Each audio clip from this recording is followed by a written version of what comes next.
1 2 3เทส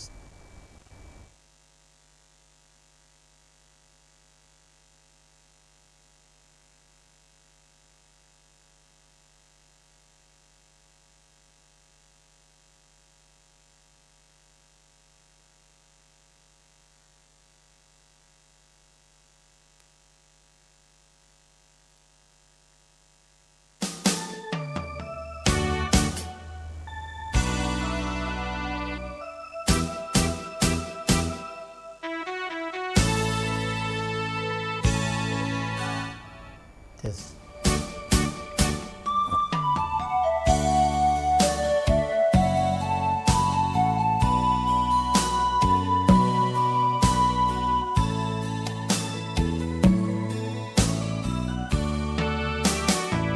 โชคดีที่สุดได้เกิดในพุทธศาสนาเรามีองค์พระท่านกำลังติดตามรับฟังสถานีวิทยุกระจายเสียงพระพุทธศาสนาแห่งชาติและสังคมคลื่นเพื่อการศึกษาพระพุทธศาสนาและวัฒนธรรมระบบ FM 104.5 เมกะเฮิรตซ์รายการต่อไปเป็นรายการธุรธรรมนำผลดำเนินรายการโดยหยกธรรม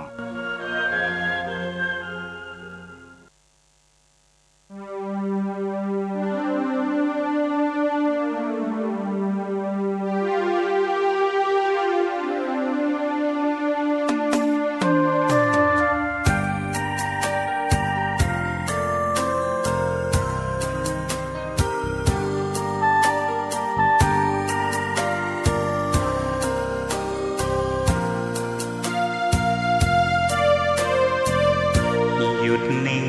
เย็นในไม่มีโต้ตอบสอบผ่านสบายฝึกจิตภายในได้มรรคผลธรรมสร้างสมบารมีมิให้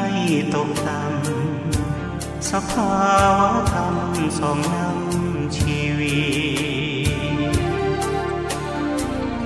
หยุดโลภโกรธหลงปลงอนิจจังวางลงทุกสิ่งเมื่อจิตเรานิ่งเห็นธรรมทันทีแจ่มแจ้งรู้จริงพร้อมวิหาร ณรัตนคันตะธัมโมธุรธรรมมาจะพุทธธัมมารัตนธัมมาธรรมเมตตากรุณาสาธุโธ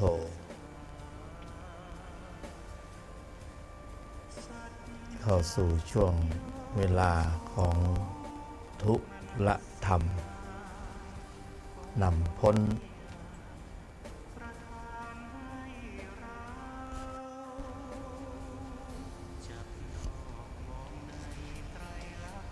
ก็พบกันอีก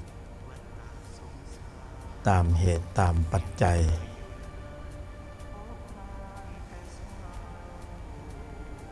กัลยาณมิตรผู้ปรารภความเพียรก็ต้องหมุนเวียนมาพบเจอกันในช่วงเวลาที่เหมาะบนพื้นฐานของความไม่เที่ยงแท้แน่นอนของชีวิตตนทั้งหลายก็ยังมีกำลังมีพละที่จัดสรรให้ได้มาร่วมทางในการเจริญปัญญาซึ่งเป็นการกระทำที่มีอานิสงส์สูงมากกว่าการดำเนินในธุระใด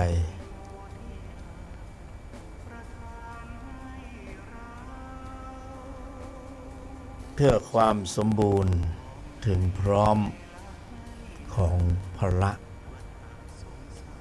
ชั้นตน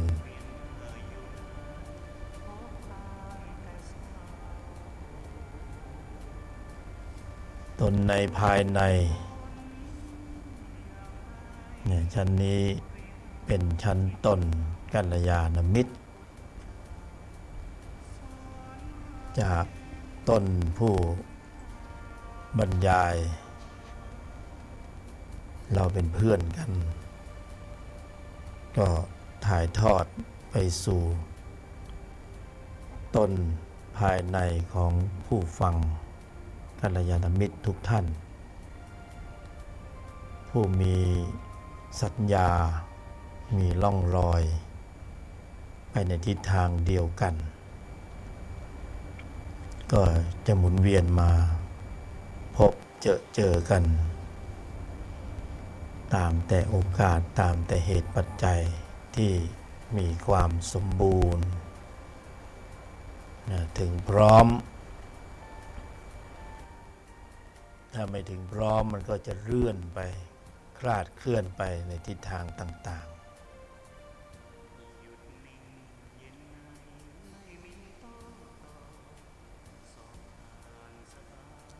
วันนี้ก็จะมีเทคนิคเล็กๆมาเล่าสู่กันฟัง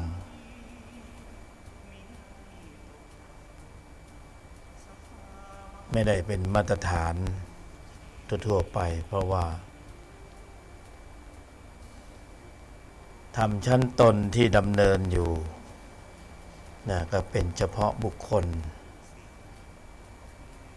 เหมือนเช่นเดียวกับท่านผู้บรรยายหลายท่านแต่ละท่านก็จะมีองค์ภูมิความรู้แตกต่างกันไปแต่ละท่านก็จะถ่ายทอดสภาวะเทคนิคต่างๆที่ท่านเห็นว่าใช่เหมาะควรในการดำเนินในการนำเสนอผู้บรรยายหรือกัลยาณมิตรยกธรรมก็ไม่แตกต่างจากท่านอื่นเราก็มีโอกาสในการที่จะได้มาฝึกฝนการบรรยายธรรมก็จึงมาสนทนากับพวกเราไม่ได้มาถือตนมาเป็นอาจารย์หรือเป็นผู้รู้ผู้วิเศษอะไรเป็นผู้ที่อยู่ระหว่างกำลังศึกษาปฏิบัติมาบ้างเล็กน้อยแต่พอที่จะได้ประโยชน์องค์ความรู้นิดๆหน่อยๆเข้ามาเล่าสู่กันฟังให้แก่เพื่อนกัลยาณมิตรคือว่าจะเป็นปัญญาเป็นเทคนิคเรียกว่านำเอาองค์ภูมิความรู้หลักการและเหตุผลที่ได้ที่มีบ้างพอสมควรเอามาประยุกต์ใช้ในชีวิตประจำวันนำมาประยุกต์เพราะว่าชั้นตัวที่ดำเนินอยู่เป็นธุระโลกหน้าที่การงานต่าง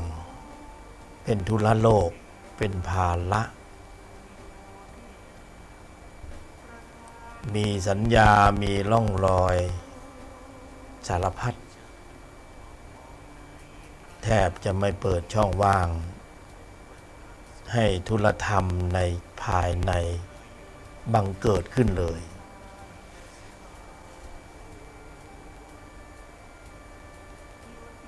เพราะโดยพื้นฐานของจิต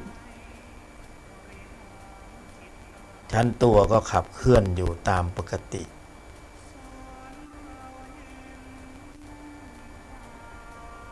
เป็นวิสัยนะเป็นการดำเนินไปในโลกก็ถือว่าเป็นการปฏิบัติธรรมอย่างหนึ่งทุกรูปทุกนามก็ถือว่าปฏิบัติธรรมกันทั้งนั้นเลยไม่มีใครเลยในโลกนี้ที่จะไม่ปฏิบัติธรรมนะเชื้อชาติภาษาไหนๆก็ล้วนแล้วแต่เป็นผู้ที่ปฏิบัติธรรมก็คือธรรมชั้นตัวเป็นธรรมะสายเกิดชั้นตัวนี่แหละที่ปฏิบัติกันอยู่ทุกวันทุกวันเป็นธรรมะสายเกิด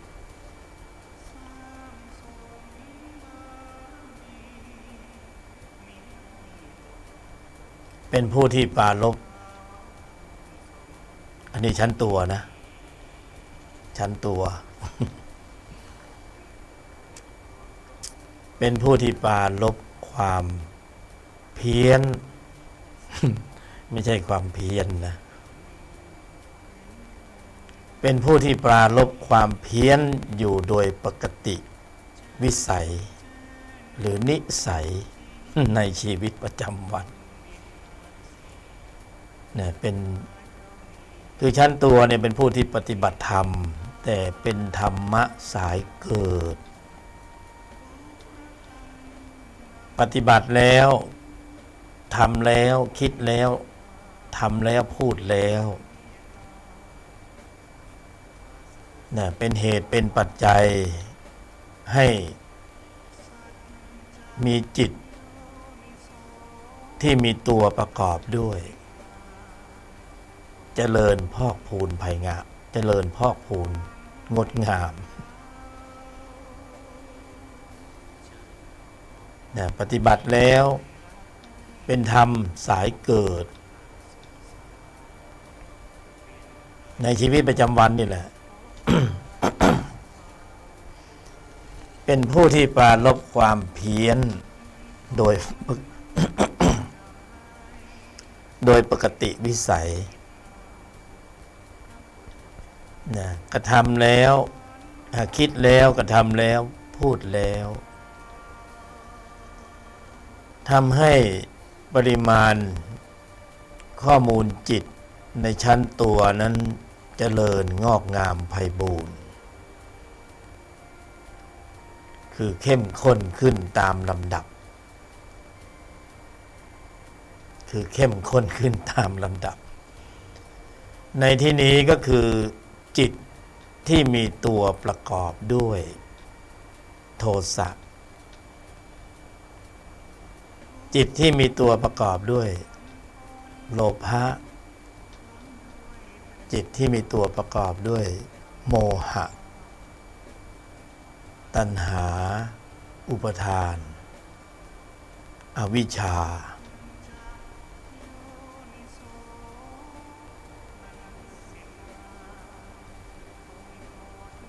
นี่อันนี้ปฏิบัติกันอยู่ทุกวันปฏิบัติธรรมะสายเกิดเป็นพืชเชื้อเป็นเหตุเป็นปัจจัยในการสืบทอดสืบต่อการขับเคลื่อนไปในวัฏฏะสงสารก็คือข้อมูลจิตที่มีตัวประกอบที่ชั้นตัวนั้นเพราะบ่มกันอยู่ทุกวี่ทุกวัน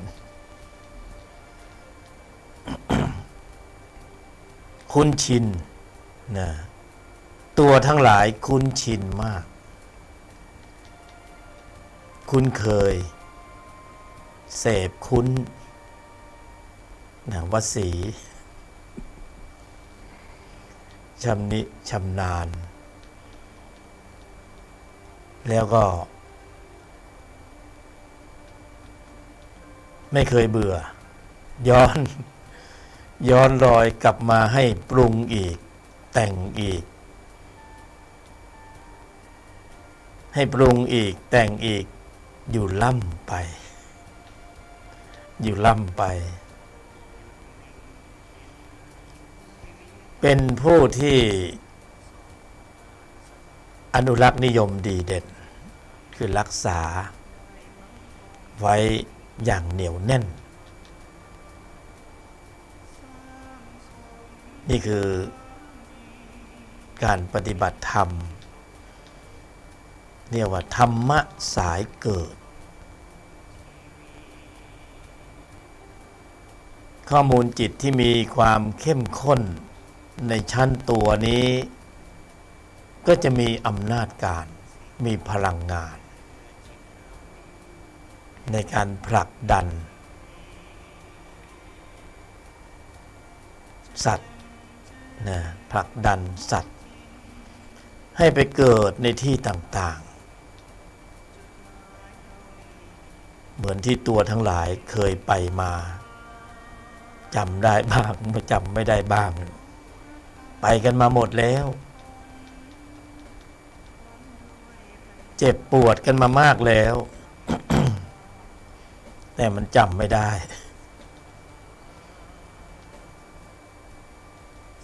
ก็เรียกว่าท่องทุกข์ไปในวัฏสงสารไม่ใช่ท่องเที่ยวนะ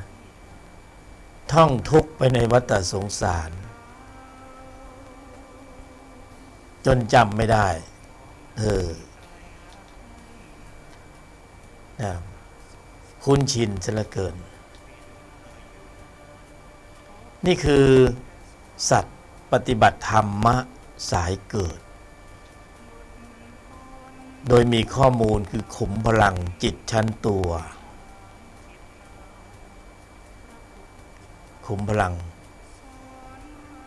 โดยมีอวิชชาเป็นคลังแห่งความไม่รู้นะถ้าพูดภาษาชาวบ้านคลังแห่งความโง่ อวิชชาเป็นคลังเลยนะเข้าใจคำว่าคลังไหมคลังวัสดุ อันนี้คือคลังจิตคลังของจิตอวิชชาคือคลังเลยนะแสดงว่าใหญ่มากเยอะมากนะอลังการงานสร้างอวิชชาคือคลังแห่งความไม่รู้คลังแห่งความโง่เขลาตัวทั้งหลายมีอยู่ตอนนี้ในใจของบุคคลมีคลังรวยนะเนี่ยไม่ได้จนเลยนะ รวยถ้าบอกว่าจนนี่คือจนปัญญารวยนี่คือรวยความโง่ความไม่รู้รวยจริงๆ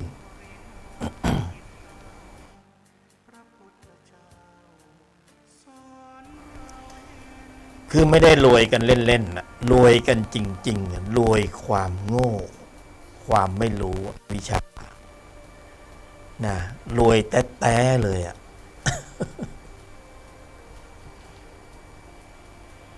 แถมไม่พอนี่เขาเรียกว่าไม่ได้รวยอย่างเดียวรวยด้วยความทุกข์ร่ำรวยเสียเหลือเกินความทุกข์ไม่มีใครชั้นตัวสักรูปสักนามที่ไม่ทุกข์ทุกข์กันทั่วหน้ารวยความทุกข์กันทั่วหน้าร่ำรวยความโง่เขลาอวิชชานะเต็มปริมาณข้อมูลใจเต็มปริมาณข้อมูลใจอวิชชาจิตโทสะจิตโลภะจิตโมหะจิตตัณหาจิตอวิชชาจิต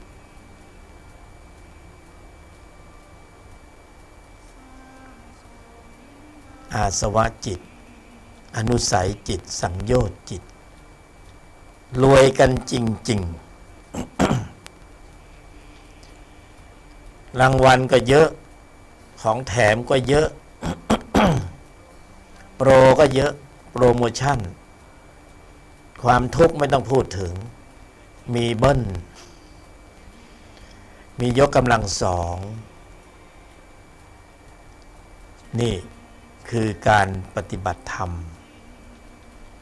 ของสัตว์ของบุคคลผู้อยู่ในชั้นตัว เรียกว่าปฏิบัติธรรมะสายเกิด เกิดตลอดเวลาถึงแม้ว่าสภาวธรรมจะเกิดดับจิตจะเกิดจะดับจิตเกิดดับแต่ก็สืบต่อตลอดทุกครั้งไป ดับแล้วไม่สืบต่อก็ดีนะสิใช่ไหมเวลาตัวทุกข์มันเกิดแล้วทุกข์มันดับแล้วไม่สืบต่อก็ดีนะสิ แต่ว่ามันส่งจากจิตดวงนี้ไปอีกดวงหนึ่งเมื่อกี้ทุกข์อยู่อีกดวงหนึ่งรับไปก็รับทุกข์ไปอีกดวงต่อไปที่กำลังจะเกิดขึ้นในอนาคตก็สืบทอดสืบต่อทุกข์ไปอีกอินฟินิตี้ไม่มีคำว่าจบจุดเริ่มต้นมีไหนก็ไม่รู้ ท่ามกลางก็กำลังเป็นอยู่อนาคตก็ไม่รู้จะไปจบตรงไหน อินฟินิตี้เป็นวัฏฏะสงสารเป็นวงกลมหมุนเวียนมาอยู่ที่เก่าอีกระหว่างนั้นข้อมูลไหนมีกำลังความเข้มข้นสูง เมื่อถึงคราวต้องเปลี่ยนที่อยู่ไอ้ข้อมูลจิตที่มันเข้มข้นอยู่ชุดไหนชุดของโทสะชุดของโลภะชุดของโมหะ ชุดไหนมีกำลังมีความเข้มข้นสูงก็จะบอกว่าเฮ้ยกูขอเข้าคิวก่อนเว้ย กูขอเข้าคิวก่อนเว้ยกูเข้มข้นกว่าพวกมึงถอยไปจิตที่มีตัวประกอบด้วยโทสะก็บอกกูเข้มข้นกว่าจิตที่มีตัวประกอบด้วยโลภะก็บอกกูเข้มข้นกว่ากูขอเอาเครื่องแบบเปรตให้มันใส่ไว้ก่อนจิตที่มีตัวประกอบด้วยโทสะก็บอกไม่ได้กูสะสมมาทุกวันไอ้ห่า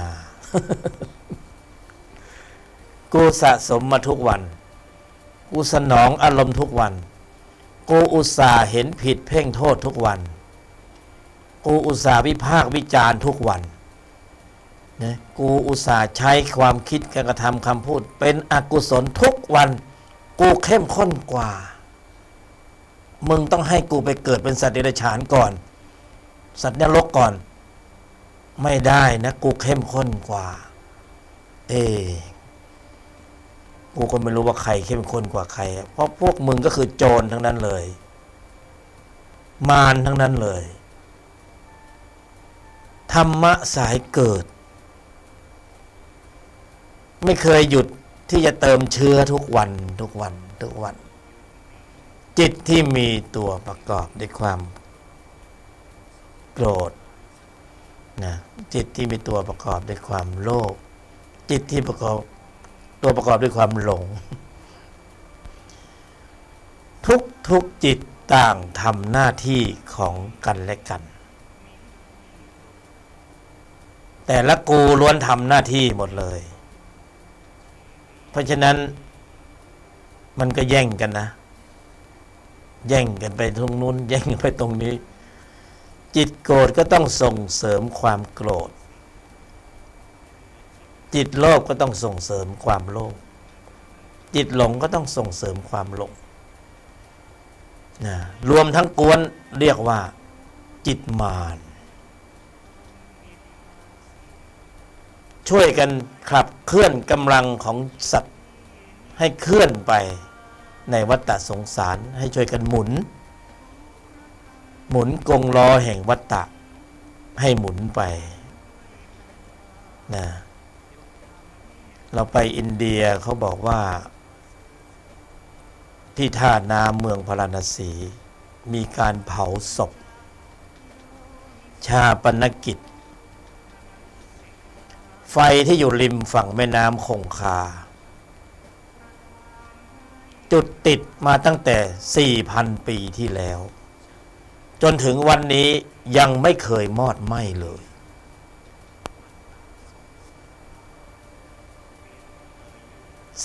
4,000 ปีเดี๋ยวศพหนึ่งมาอีกศพหนึ่งต่ออีกศพหนึ่งรอเข้าคิวเผากันอยู่ริมฝั่งแม่น้ำนั่น 4,000 ปีนะไฟไม่เคยมอดแต่ธรรมะสายเกิดจิตชั้นตัวนี่แน่กว่าไม่มีจุดเริ่มต้นไม่รู้วันเวลาเมื่อไหร่เริ่มขับเคลื่อนนะไฟโทสะไฟโลภะไฟโมหะลุกโชนอยู่ในใจของสัตตานังผู้แสวงหาการเกิดของตัวทั้งหลายเริ่มต้นไม่รู้อยู่ตรงไหนท่ามกลางก็ยังไม่รู้ว่าอยู่ตรงไหนที่สุดตอนนี้ก็ยังเผาอยู่ ยังเผาใจสรรพสัตว์ตัวทั้งหลายอยู่ยังไม่รู้เลยว่าจะมอดไหม้ดับไปเมื่อไหร่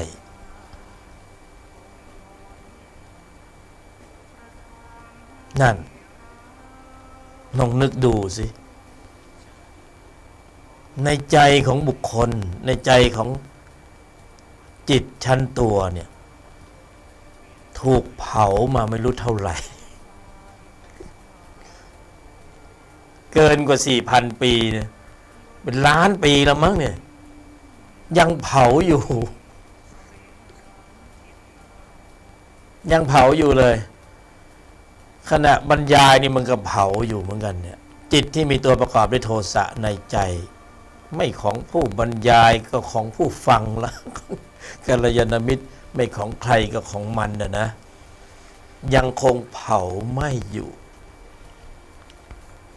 แต่ไม่ยักกระตายเนาะมันจะตายตรงไหนเนี่ยมันจะสิ้นสุดตรงไหนเนี่ยจิตชั้นตัวจิตที่มีตัวประกอบด้วยโทสะจิตที่มีตัวประกอบด้วยโลภะจิตที่มีตัวประกอบด้วยโมหะตัวประกอบนี่คือเจตสิกจิตท่านประภัสสรท่านเป็นธรรมชาติรู้เป็นพลังงานแต่ว่ากิเลสมันบวกรวมเข้าไปเนี่ยมันบวกรวมเข้าไปในจิตเกิดดับพร้อมกับจิตอยู่เป็นข้อมูลจิตแล้วจิตก็เก็บสะสมข้อมูลไว้อย่างดิบดี ไว้อย่างดิบดีฟังให้ดีนะจิตเก็บข้อมูลไว้อย่างดิบก็คืออกุศลเจตสิกดีก็คือกุศลเจตสิกนะคำสั้นๆเก็บไว้อย่างดิบดี อยู่ในใจที่ตัวใช้คำทั่วๆไปและรู้กันอยู่ใช้กันบ่อยๆนะวันนี้ผู้บรรยายไม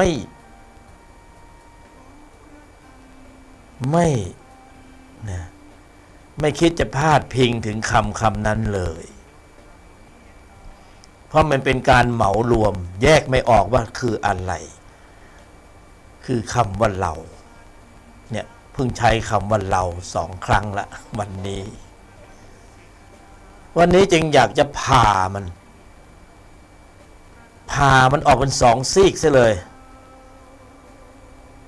สระเอรอเรือสระอาเนี่ยผ่าตรงกลางรอเรือเลย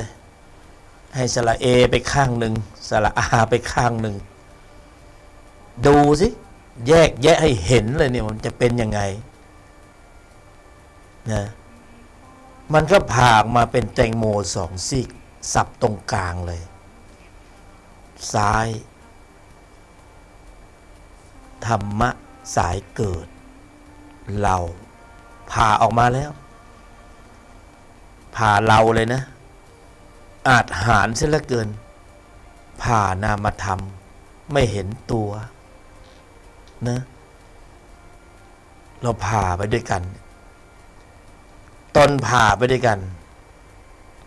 ผ่าออกมาแล้วเห็นอ๋อซ้ายเป็นจิตชั้นตัวธรรมะสายเกิดที่ตัวทั้งหลายมาเกิดก็เพราะนี่ธรรมะสายนี้สายเกิดจิตที่มีตัวประกอบด้วยภายใต้การผลักดันชี้นำขุมพลังงานจิตที่มีตัวประกอบด้วยโทสะโลภะโมหะอวิชชาตัณหาอุปาทานอวิชชาครั้งแห่งความโง่เขลาเบาปัญญา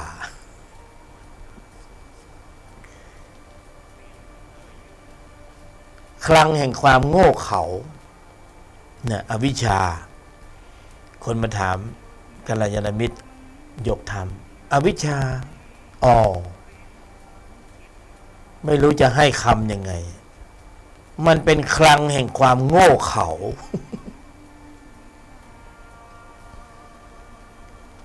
และอะไรเป็นครั้งแห่งความรู้ครั้งแห่งปัญญาอะไรเนี่ยทำให้เกิดขึ้นหรือยังจิตชั้นตนถ้าตัวยังอยู่ในอนามัยเดิมเนี่ยก็จะได้ความโง่เขลาตลอดกาล ไม่มีวันสิ้นสุด ก็ดีแล้วไงอินฟินิตี้ไม่มีจุดเริ่มต้น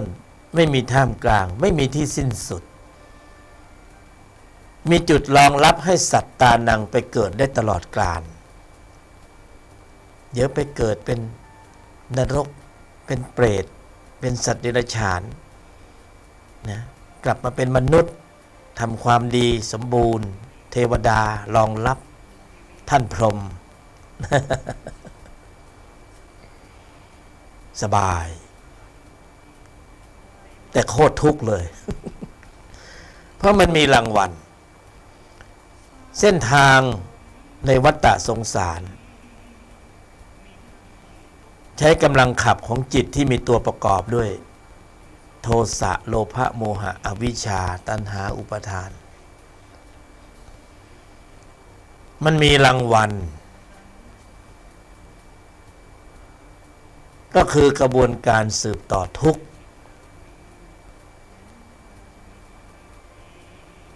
ทั้งระบบภายใต้การชี้นำการผลักดันของจิตที่มีตัวประกอบเหล่านี้โอ้ช่างรักเราเสียเหลือเกิน ช่างรักตัวเสียเหลือเกินให้รางวัลตลอดเวลาแสดงออกความคิดการกระทำคำพูดภายใต้การกำกับยังคอยกำกับอยู่นะจิตที่มีตัวประกอบด้วยโทสะโลภะโมหะตัณหาอุปาทานอวิชชาคอยกำกับอยู่ตลอดเวลาแหมดูแลห่วงใยกันเหลือเกินนะท่านพยามารรักตัวเสียเหลือเกินฮักขนาดฮักแต่ให้รางวัลทุกช็อตเวลาแสดงออก ความคิดการกระทำคำพูดเป็นอกุศลเป็นอกุศลจิตที่มีตัวประกอบเป็นธรรมะสายเกิดเวลาแสดงออกแล้วให้รางวัลตลอดวิบากจิตวิบากของอกุศลขณะแสดงออกตรงนั้นวินาทีนั้นภายใต้การชี้นำของจิตที่มีตัวประกอบเป็นสมุทัยสัตว์เข้าเต็มเลย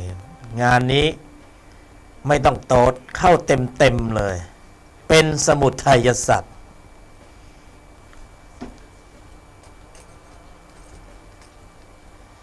การแสดงออกที่ไม่สำรวมระมัดระวังตั้งมั่นให้ถึงพร้อมเป็นสมุทัยสัตว์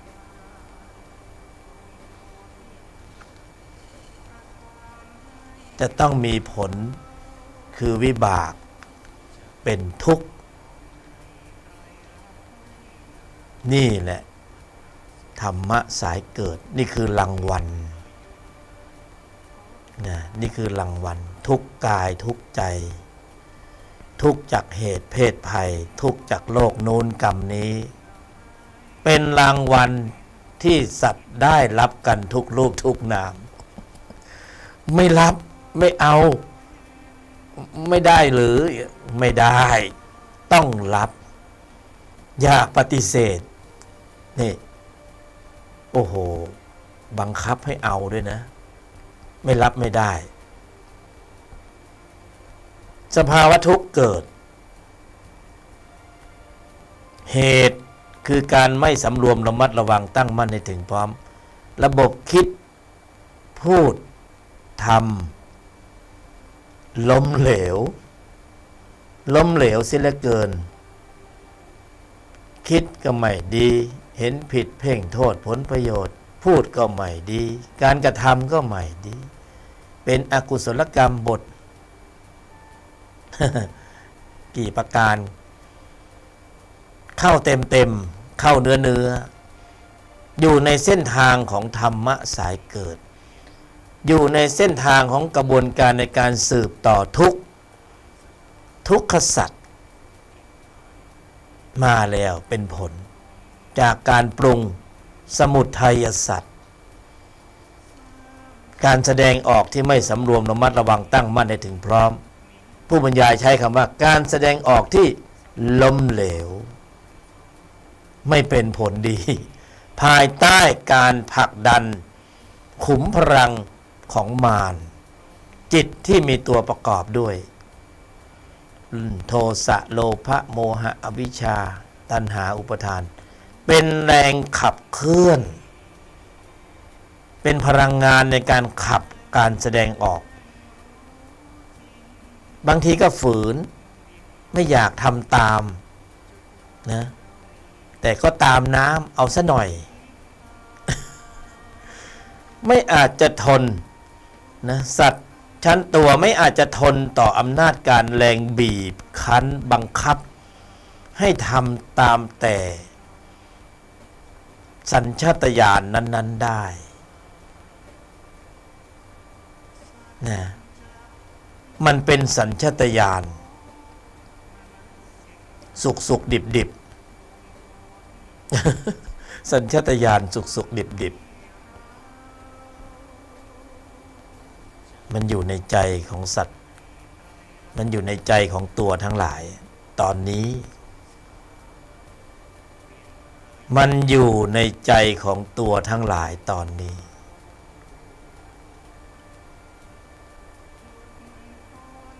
ตัวอนุรักษ์นิยมตัวเองช่างเป็นผู้ที่ภักดีต่อมารเสียเหลือเกินมารบอกให้ทำร้ายมารบอกให้โกงให้กินมารบอกให้ฉุดเลยโอ้ย ชั้นตัวผู้ทำตามไม่เคยเหนื่อย และเป็นทาสผู้ซื่อสัตย์เป็นทาสชั้นดีโอ้ถ้าได้ลูกน้องแบบนี้นี่โอ้โหมันเชื่อฟังทุกอย่าง ดีจริงๆมารให้รางวัลเอาเดี๋ยวให้วาระไปเกิดเป็นนรก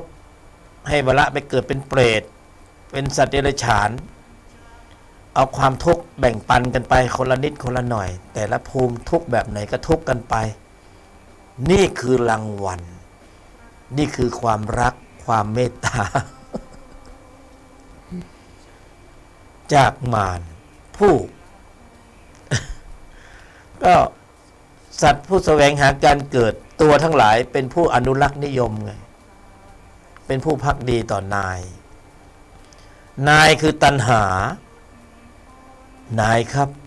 ผมไม่อยากฝืนเลย สักหน่อยนะไม่เป็นไรหรอก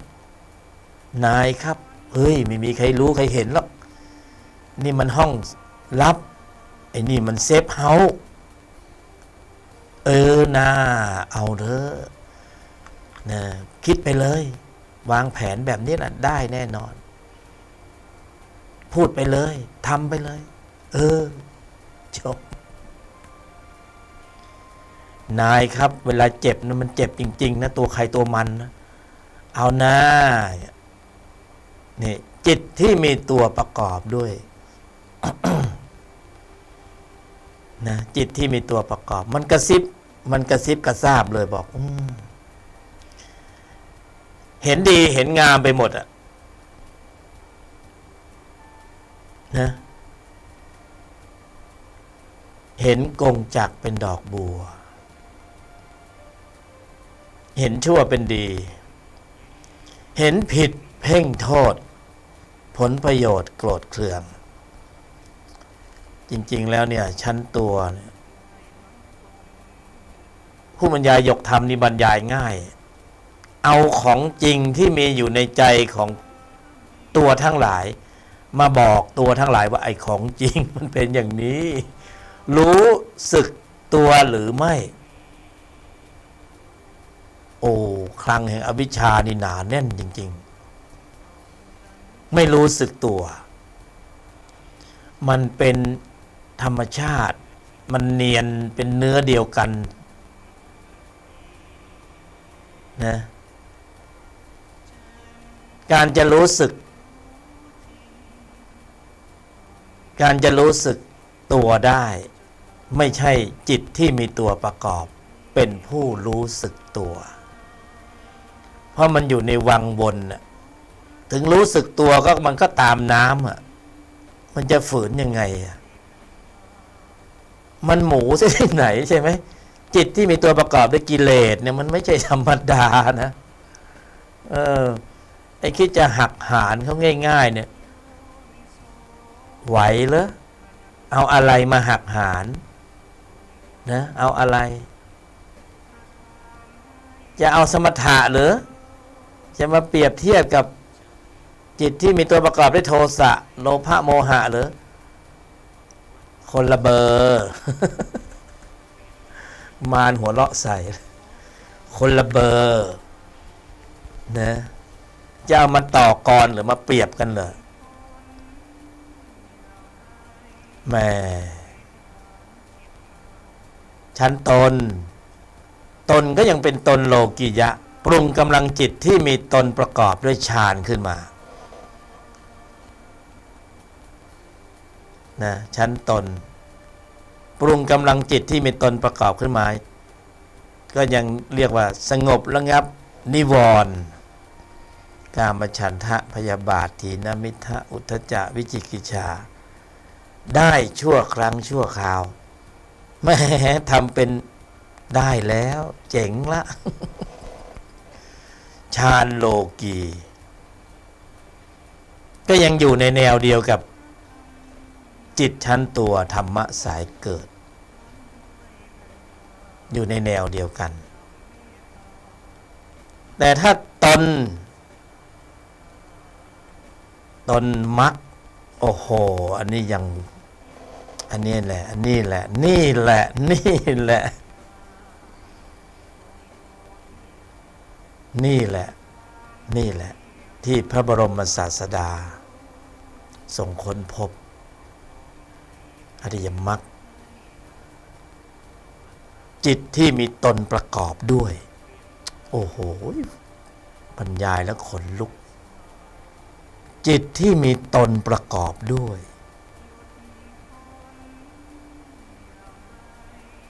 แต่ไม่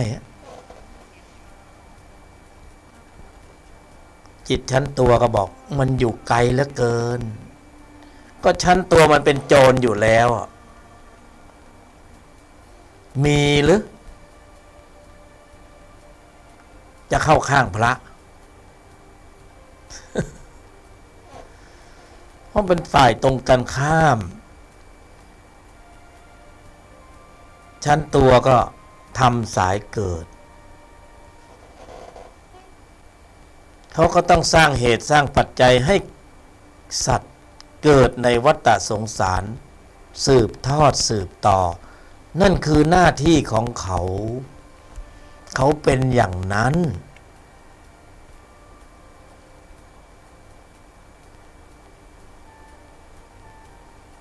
เขาเป็นอย่างนั้นอยู่ตลอดเวลาเป็นธรรมชาติเป็นธรรมะสายเกิดเขาเป็นอย่างนั้น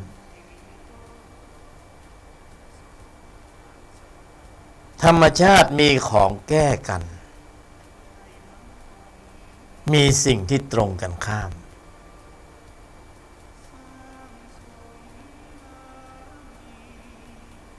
อะไรตรงกันข้ามกับจิตชั้นตัว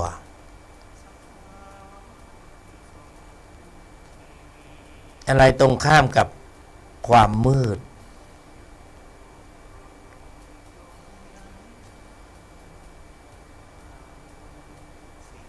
อะไรตรงข้ามกับสีขาว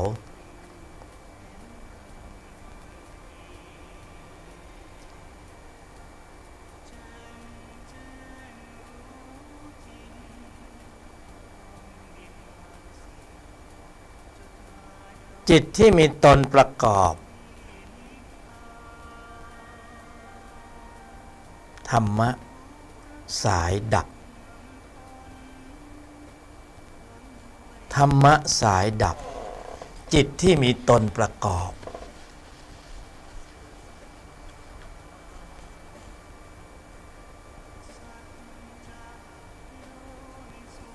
พูดถึงตรงนี้ในจิตชั้นตัวนี่มันเริ่ม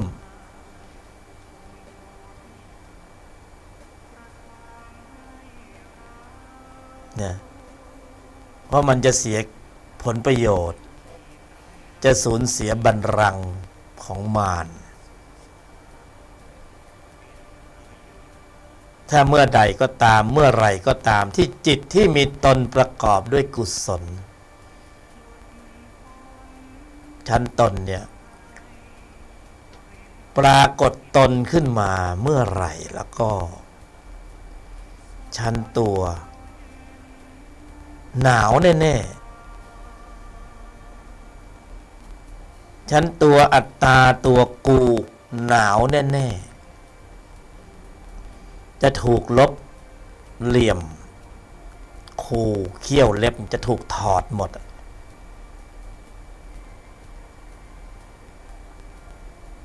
เป็นอนัตตาตนแต่ตอนนี้มันครองใจอยู่โดยเด็ดขาดยึดอำนาจการปกครองใจเนี่ยปกครองใจมาด้วยตระกูลนี้นานแสนนานสืบทอดสืบต่อลูกหลานเผ่าพันธุ์ให้ขึ้นมาเป็นใหญ่นานแสนนานนี่มันเป็นต้นตระกูลของมารมีกองกำลังที่เข้มแข็งเข้มข้นมีผู้บัญชาการเหล่าทัพโทสะจิตโลภะจิตโมหะจิต โอ้บิ๊กทั้งนั้นเลย ยึดครองพื้นที่ของใจได้เบ็ดเสร็จเด็ดขาดแต่ธรรมะมีของแก้กันมีสิ่งที่มาแก้กันมีธรรมะสายเกิดก็ต้องมีธรรมะสายดับอยู่ในใจเดียวกันนี่แหละอยู่ในเรานี่แหละวันนี้ผ่าครึ่งเลยมันจะเป็นยังไงผ่าครึ่งมันซะเลยซ้ายเป็นตัวขวาเป็นตน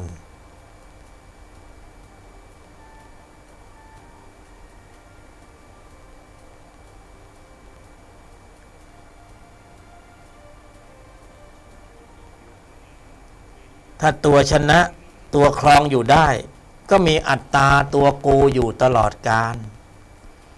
มีอัตตาตัวกูมีมานะมีทิฏฐิมีเห็นผิดเพ่งโทษอยู่สืบทอดสืบต่อธรรมะสายเกิด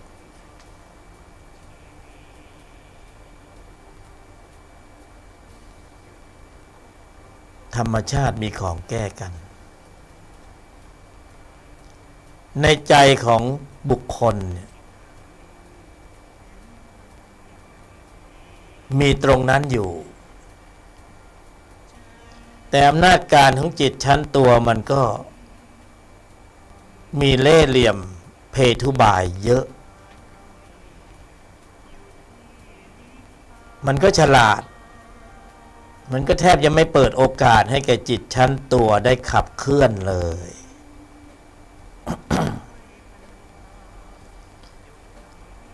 มันก็หลอกสัตว์จะถูกหลอกมันก็หลอกนะมันบอกว่ามีธรรมที่ปลอดโปร่งนะเบาสบายนะมีวิตกวิจารมีปีติมีสุขมีเอกคตาลองปรุงดูสิถ้าอยากจะพ้นจากอำนาจของกูในที่นี้คือพยามารมันบอกลองปรุงดูสิเขาทำตามกันมาตั้งนานแล้วนะตั้งแต่สมัยก่อนที่พระพุทธเจ้ายังไม่ตรัสรู้ยังไม่อุบัติเกิดขึ้นในโลกเป็นของเก่านะดั้งเดิมดึกดำบรรพ์ เขาทำตามกันมานานแล้วไม่เชื่อไปถามท่านอุทกดาบทและอาราลดาบทสิขนาดพระพุทธเจ้ายังต้องไปเรียนกับท่านเลยเป็นอาจารย์ของพระพุทธเจ้ามารมันกระซิบบอกเจ๋งนะทำชั้นนี้มันหลอกเพราะอะไรรู้ไหมก็ยังอยู่ในแนวของการเกิดแก่เจ็บตายไงเป็นธรรมะสายเกิดอยู่ดีมันบอกให้สัตว์ไปเล่นฌานไปปรุงฌานก็มารมันรู้อยู่แล้วว่าถึงไปเกิดเป็นพระพรหมอายุยาวนานสุดท้ายก็ต้องกลับลงมาเป็นสาวกมารอยู่ดีก็ต้องมีจุดเกิดไงถ้ามีจุดเกิดยังมีเชื้อเกิดก็เข้าทางพยามารเลยพยามารบอกยังไงก็ไม่พ้นพระบรมศาสดา องค์สมเด็จสัมมาสัมพุทธเจ้ารู้ทัน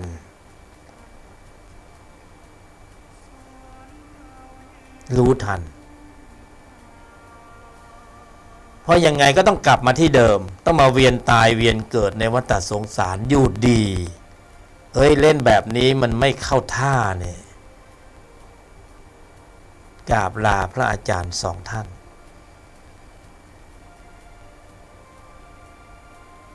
เดินสู่ป่าบ่ายหน้าสู่ป่าแสวงหาความหลุดพ้นเดินสู่ความว่างเปล่าของชีวิตในที่สุดส่งค้นพบจนได้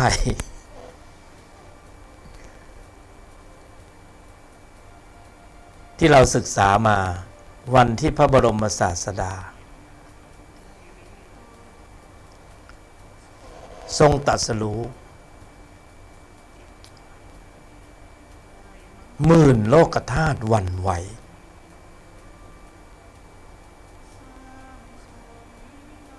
ตามที่ได้ศึกษามานะ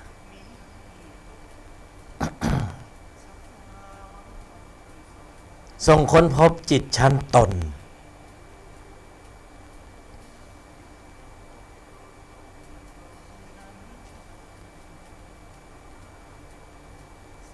ทางดำเนินเนี่ยทรงตรัสรู้อริยสัจสี่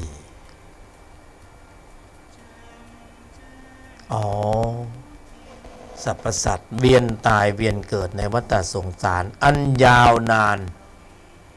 ตัวทั้งหลายบัดนี้มีโอกาสมาถึงแล้ว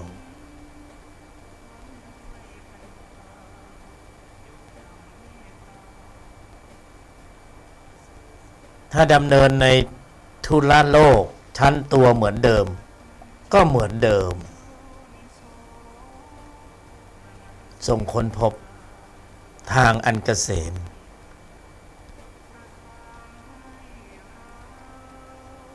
อยู่ในใจของบุคคลนี่เอง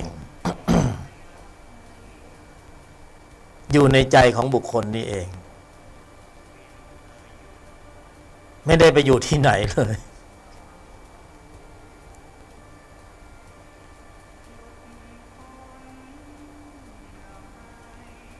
เข้าไปถึงตนได้ด้วยอุบายวิธีอันแยบคาย เข้าไปถึงตัวได้หรืออยู่กับตัวทุกวี่ทุกวันแม้กระทั่งปัจจุบันขณะนี้ตัวทั้งหลายก็ยังอยู่ด้วยเล่ห์เหลี่ยมเพทุบายสารพัดเขาเรียกว่าวิชามาร เคยได้ยินไหมไอ้นี่มันเล่นวิชามารนี่ว่าก็รู้เหมือนกันนี่นะ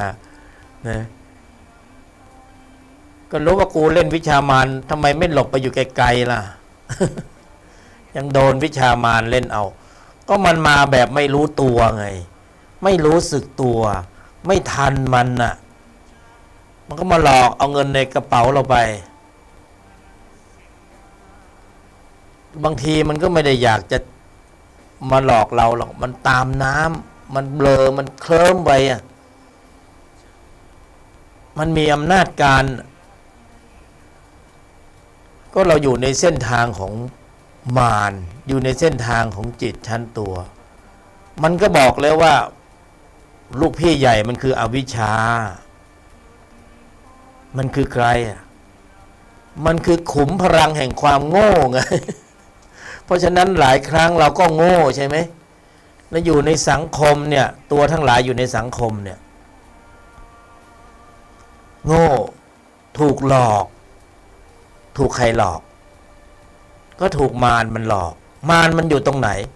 มารมันอยู่ในใจของคนรอบข้างตัวทั้งหลายนี่เองแต่ละตัวสองตัวแต่ละบุคคลพกมารกันหลายตัวเลยเห็นไหมจิตมารมันอยู่ในใจของบุคคลในสังคมเดินเพ่นพล่านกันแวดล้อมไม่รู้ใครเป็นใครจังหวะซวยขึ้นมาก็เจอมารตัวนั้นเข้าให้มันก็ถอดเอาเงินในบัญชีไปนะก็ร้องห่มร้องไห้โอดครวญเดี๋ยวนี้มันมาล้ำลึกนะไอ้พวกคอเซ็นเตอร์ โดนกันทั่วหน้าเลยอันนี้ไม่จำเพาะแค่เรื่องเงินเรื่องทอง อย่างอื่นก็โดนหมดอยู่โหยิ่งมนุษย์ยุคนี้ใช่ไหมการสื่อสารมันเร็วอ่ะโซเชียลมาแรง ถ้ามนุษย์จิตใจตกต่ำย่ำแย่ อาศัยโซเชียลเป็นเครื่องมือ จบเลย เอวังกันเลยตอนนี้นะโดนกันทั่วหน้า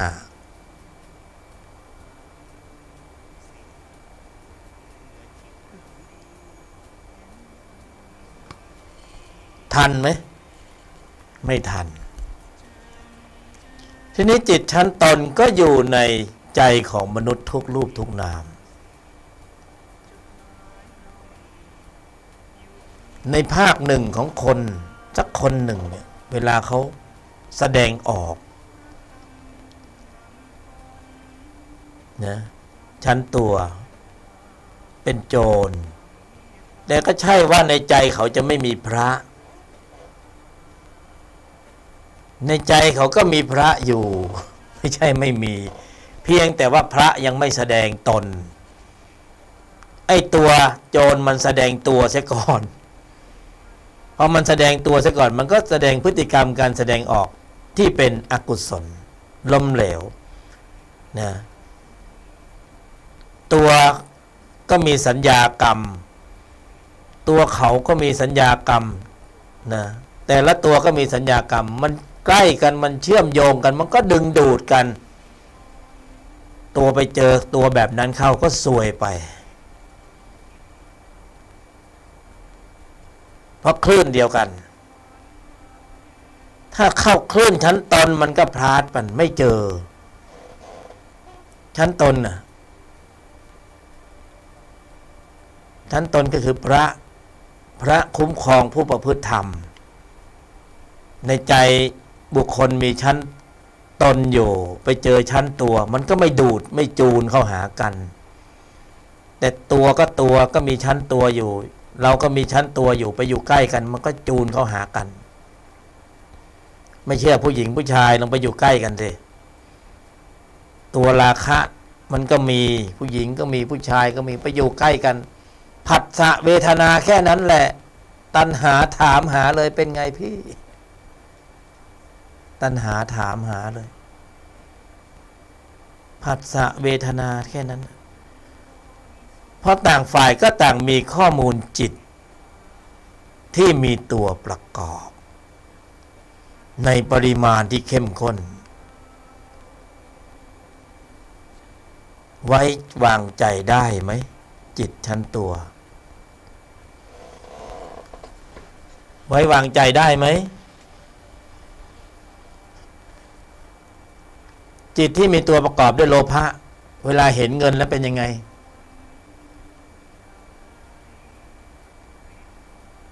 ไว้วางใจไม่ได้เพราะจะต้องมีระบบในการควบคุมอะไรคือระบบในการควบคุมมาแล้วจิตชั้นตนจิตชั้นตนอยู่ตรงไหนอยู่ในใจของบุคคล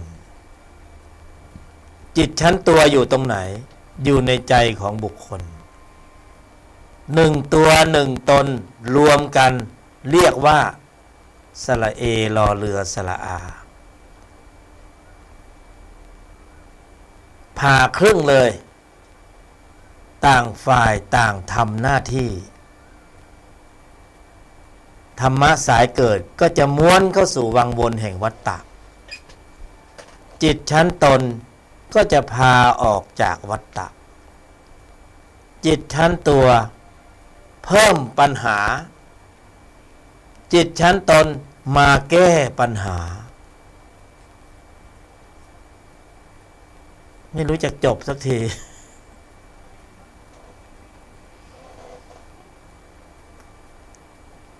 หลายครั้งที่จิตชั้นตัวมันหลอกว่าเป็นนักบุญมันก็จะมาช่วยให้เหตุให้ผลที่ไหนได้ผลประโยชน์ลงมารอย่างเดียวตบหัวแล้วลูบหลัง กิเลสนี่มันล้ำลึกจริงๆมันสุดยอดเลยอยู่ในใจของใครก็ของนั้นน่ะ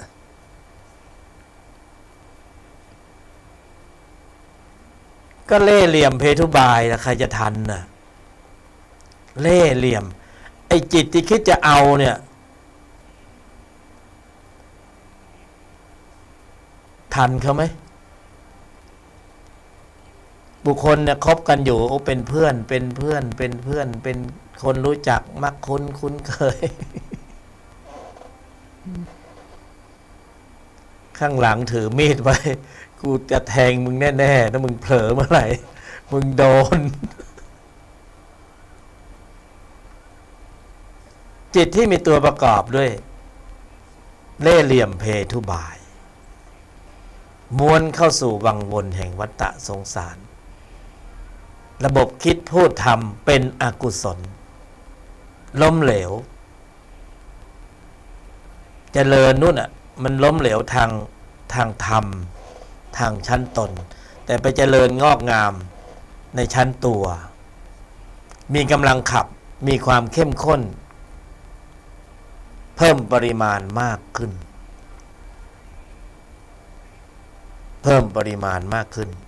ในใจของบุคคล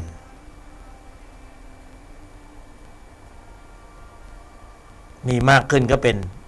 อัตตามากขึ้นตัวกูมากขึ้นอัตตาตัวกูทิฏฐิมานะผลประโยชน์กฎเกณฑ์ระเบียบรูปแบบเอาสร้างเข้าไปเถอะสมมติบัญญัติไอ้จิตชั้นตัวจะสร้างอย่างไงก็สร้างเข้าไปเถอะเหลี่ยมมันเยอะอยากสร้างอะไรก็สร้างมันวิจิตรอาศัยความวิจิตรของจิตเป็นธรรมชาติที่วิจิตรเขาคิดค้นอะไรแปลกๆพิเศษขึ้นมาแต่บังเอิญมันอยู่ภายใต้การชี้นำของมารก็คิดกระบวนการของมารที่มีอะไรแปลกๆให้สัตว์ให้บุคคลให้หลงไหลเคลิบเคลิ้มไปกับความวิจิตรที่มารได้สร้างสรรค์ขึ้นหลงไหลเคลิบเคลิ้มไปนั่นแหละกำลังของมันอัตตาตัวกูแก่กล้ากฎระเบียบรูปแบบสีสันการกระทำ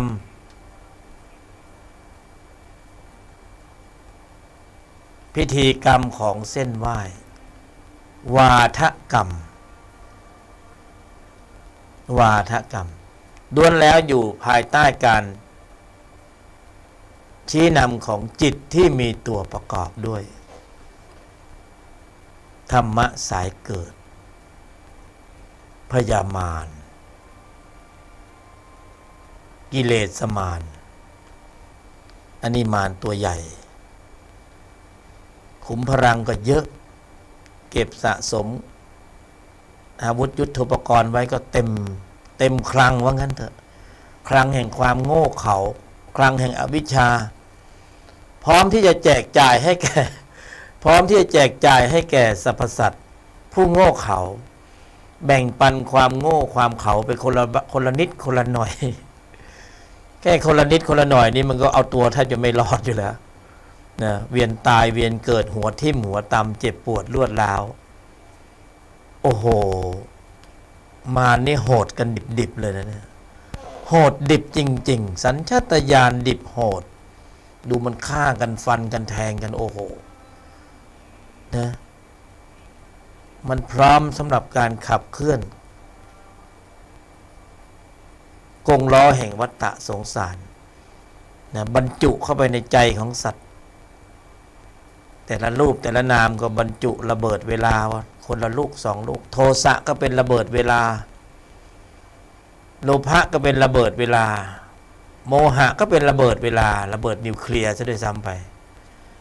มันลงแต่ละทีโอ้โหเห็นผิดเพ่งโทษผลประโยชน์โกรธเคืองอัตตาตัวกูมานะทิฏฐิโอ้โหธรรมะสายเกิดนี่มันสุดยอดจริงๆ ไหวไหมเนี่ยชั้นตนไหวไหมเอาอยู่ไหมเนี่ยชั้นตนในใจของบุคคลเนี่ยไหวไหมพละห้าเนี่ยไหวไหมศรัทธาความเพียรสติสมาธิปัญญาเอาอยู่ไหมดูกำลังลบของฝ่ายตนของฝ่ายตัวสิว่ามันขนาดไหนนะรู้เขารู้เราลบ100 ครั้งชนะ100 ครั้งรู้หรือยังว่าจิตชั้นตัวนะมีกำลังขุมพลังขนาดไหนไหวไหมเอาฌานไปอัดมันดีไหมมันส่งโทสะเข้ามาทีเดียวล่อผลประโยชน์เสียนิดเดียวตะบะแตกเลยฌานเหรอฌานเหรอ เดี๋ยวโอ้โหยอมมันโชคดีนะเนี่ยที่พระบรมศาสดามันตรัสรู้อาวุธชนิดใหม่กำลังขับชนิดใหม่บทปฏิบัติการทางจิตครบองค์ประชุมและสมบูรณ์แบบกำลังขับแรงเร็วทะลุมิติอริยมรรคมีองค์8อริยมรรคมีองค์8เพื่อความสมบูรณ์ถึงพร้อมของพละตรงนี้จะปฏิบัติอะไรก็ตามปฏิบัติกันไปเถิดตามแต่เหตุตามแต่ปัจจัยตามแต่สัญญาตามแต่ล่องรอยสัญญาก็คือเชื่อมโยงกับครูบาอาจารย์ท่านนู้นท่านนี้ตามแต่ล่องรอยก็คือได้บำเพ็ญมาได้กระทำมาในอดีตภพชาติเคยมีของเก่ามาบ้างมาต่อยอดของใหม่ในชาตินี้เกิดเป็นมนุษย์นะถ้าบางท่านบางรูปบางนามก็ยังอยู่ในแนวของมารอยู่เป็นมิจฉาทิฐิอยู่ก็มิจฉาทิฐิต่อไป ถ้ากุศลถึงพร้อมก็จะมาเจอสัมมาทิฏฐิมันช่วยไม่ได้นะไม่บอกกล่าว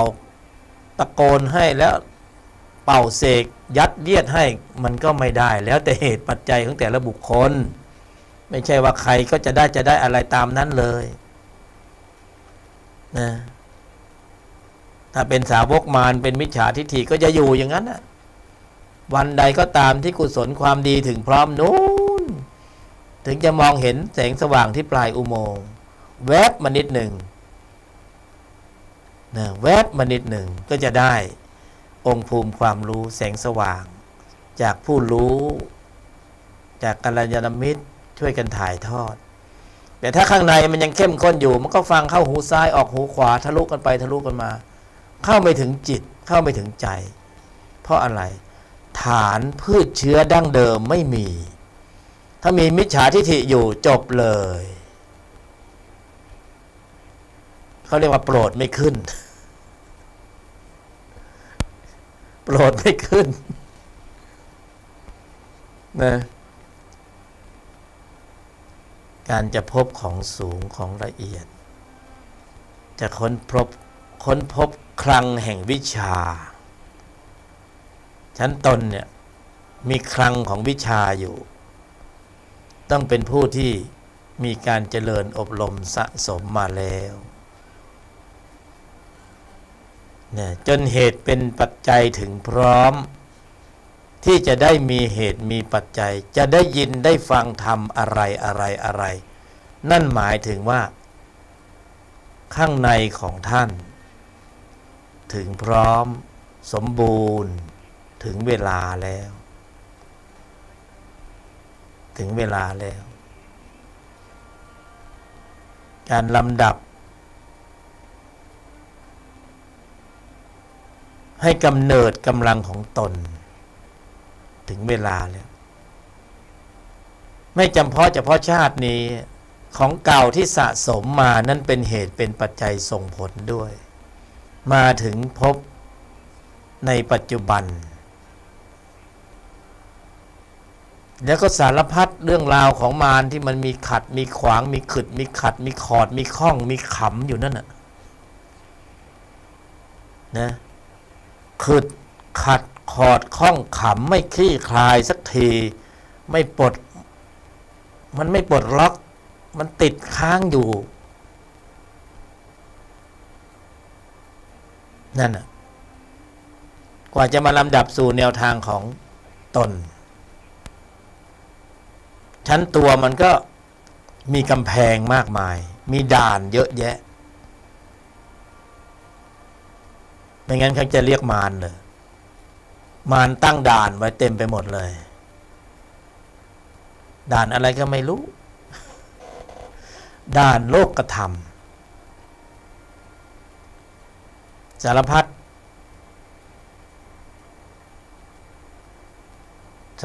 ด่าน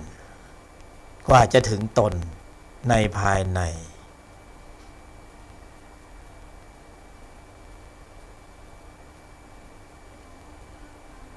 ได้หรือยังธรรมะสายดับเห็นบ้างหรือยังธรรมะสายดับชั้นตัวนะภายใต้การขับเคลื่อนกำลังของจิตที่มีตัวประกอบด้วย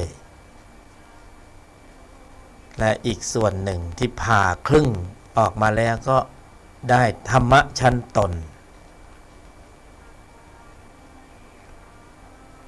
ภายใต้การขับเคลื่อนกำลังของจิตที่มีตนประกอบด้วยศรัทธาความเพียรสติสมาธิปัญญาเป็นพละห้าอินทรีย์ห้ามีกำลังขับชั้นตนเอาละนะได้สู้กันละได้สู้กันอยู่ในเวทีใจระหว่างจิตชั้นตัวและจิตชั้นตนความสำนึกร้ายและความสำนึกดีมาปะทะกันในใจของบุคคลเนี่ยสำนึกร้ายและสำนึกดีสำนึกร้ายเป็นฝ่ายตัวสำนึกดีเป็นฝ่ายตนปัทยะเนี่ยตัวมันพาวนเข้าไปในวัฏฏะสงสารตนพาออก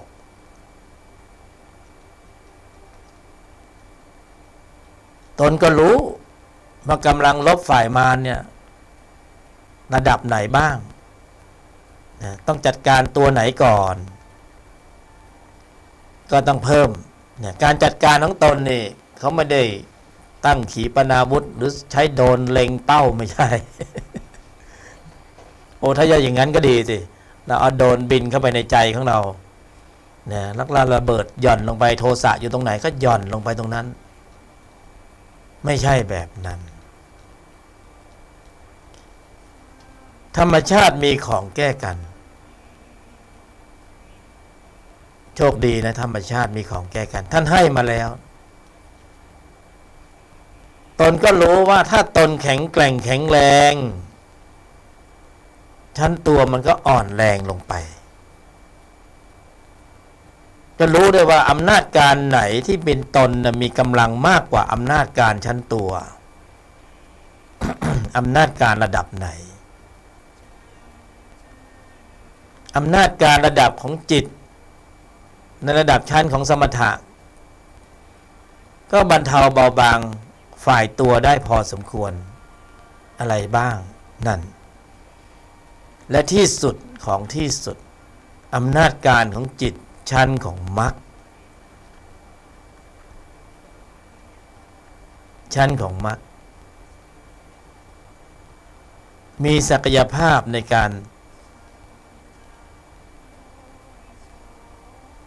ครอบคลุมพื้นที่ของใจจนฝ่ายมารไม่อาจที่จะขับเคลื่อนกำลังได้เพราะฉะนั้นก็ต้องเพิ่มกำลังของตนพละตนพละมีอะไรบ้างจิตที่มีตนประกอบด้วยศรัทธาความเพียรสติสมาธิและปัญญาจึงต้องมุ่งมาณตรงนี้ตรงธรรมชาตินี้ให้ธรรมชาตินี้มีความสมบูรณ์ถึงพร้อมแค่นี้เอง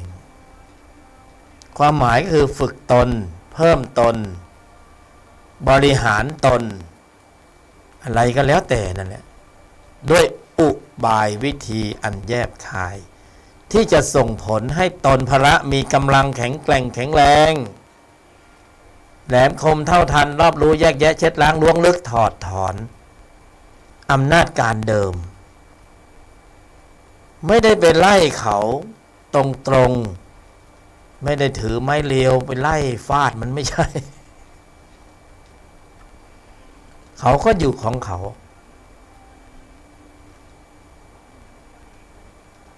เป็นธรรมะที่ไม่ประกอบด้วยอัตตาตัวกูปรุงแต่งเป็นธรรมชาติที่สุดของธรรมชาติคือจิตเขาจะจัดการกันเองจิตท่านจัดการกันเองจิตคุณไปจัดการกันเองจิตตนไปจัดการจิตตัวเองจิตตนเองไปจัดการจิตตัวเองจิตเขาจะจัดการกันเององค์รวมก็คือใจเพราะฉะนั้นผู้ปฏิบัติพึงก็คือทำในตรงกันข้ามแต่เดิมเอื้อประโยชน์ให้แก่จิตชั้นตัวคราวนี้ก็ต้องเอื้อบารมีให้แก่จิตชั้นตนเพิ่มตนทำตนให้มีกำลังแค่นั้นเปิดสวิตช์ไฟให้แสงสว่างปรากฏทำเพียงแค่เปิดสวิตช์ไฟให้แสงสว่างปรากฏเมื่อแสงสว่างปรากฏเกิดขึ้นแล้วความมืดก็อันตรธานหายไปไม่ต้องไปเหนื่อยไปสั่งแสงสว่างจงไปทำลายความมืดบัดเดี๋ยวนี้ไม่ต้องความมืดท่านทำแสงสว่างทำหน้าที่ของแสงสว่างความมืดทำหน้าที่ของความมืดแต่อำนาจการของแสงสว่างเหนือกว่าทำเพียงแค่เหตุปัจจัยให้แสงสว่างปรากฏปลูกต้นโพธิทำเพียงอย่างเดียวไม่ต้องไปค่ำครวญหาโพธิเมื่อไหร่ทำเพียงอย่างเดียวนะรดน้ำพรวนดินใส่ปุ๋ยโดยประจำสม่ำเสมอถึงเวลาก็รดน้ำพรวนดินใส่ปุ๋ยโดยประจำสม่ำเสมอรดน้ำพรวนดินใส่ปุ๋ยตัดแต่งกิ่งทำแค่นั้นการปรากฏขึ้นของผลเป็นหน้าที่ของต้นไม้เป็นหน้าที่ของจิตชั้นตนในภายในท่านโตของท่านเองอยู่นอกเหนืออัตตาตัวกูเป็นอัตโนมัติธรรมเนี่ยใช้ระบบออโต้ไพลอตนะแค่ตั้งอะไรให้เรียบร้อยเขาก็ดำเนินของเขานี่ถึงเวลาท่านปรากฏของท่านเองโดยประจำสม่ำเสมอถึงเวลาก็ ปรากฏผลออกมาเองออกดอกออกผลวันที่ผลดอกยังไม่ปรากฏก็ไม่รู้เหมือนกันอยู่ตรงไหนอยู่ตรงกิ่งก็ไม่รู้อยู่ตรงรากซ่อนไว้ตรงใต้ใบมั้งหรือตรงไหนเนี่ยเหตุปัจจัยถึงพร้อมวันเวลาถึงพร้อมชั้นตนก็จะปรากฏองค์ภูมิความรู้ขึ้นมานะเป็นสภาวญาณเป็นฌานเป็นปัญญาเป็นญาณ เมื่อปรากฏเป็นฌานเป็นปัญญาเป็นญาณอำนาจการพลังงานอันมหาศาลแสงสว่างอันมหาศาลนะตนทั้งหลายคิดว่าจิตที่มีตัวประกอบด้วย หรือชั้นตัวน่ะมันจะอยู่ไหมมันจะอยู่ไหวไหมถ้าเจออำนาจการของจิตที่มีตนประกอบอย่างนี้โทสะมันจะขึ้นไหมกระทบผัสสะแต่เดิมเป็นไงเวทนาตัณหาโทสะถ้าจิตทันตนอยู่แล้วก็ปรากฏเป็นผลเป็นตนขึ้นมาแล้วก็ผัสสะอุเบกขาเวทนาไม่ไปต่อไม่ไปต่อก็ชั้นตัวก็ออกแรงไม่ได้จิตที่มีตัวประกอบด้วยโทสะไม่แสดงตัวไม่มีข้อมูลไม่มีกำลังก็ผลักดันพฤติกรรมการแสดงออกควบคุมใจยึดพื้นที่ของใจไม่ได้จบเลยยึดใจไม่ได้นะยึดการบริหารการปกครองไม่ได้สั่งงานก็ไม่ได้นะก็ละส่ำละสายนะสิกระด้างกระเดื่องกันหมดแล้วไม่ทำตามคำสั่งของจิตชั้นตัวของมารเหมือนเดิม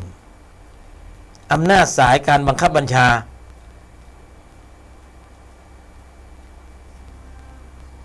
ส่งกำลังไม่ได้ระบบคิดพูดทำเป็นอกุศลได้ไหมไม่ได้เมื่อไม่ได้ในฝ่ายที่เป็นอกุศลมันก็เข้าทางอีกฝ่ายหนึ่งนะสิเป็นสัมมาขึ้นมาเมื่อเป็นสัมมาระบบคิดพูดทำเป็นสัมมาเป็นกุศลเป็นบุญ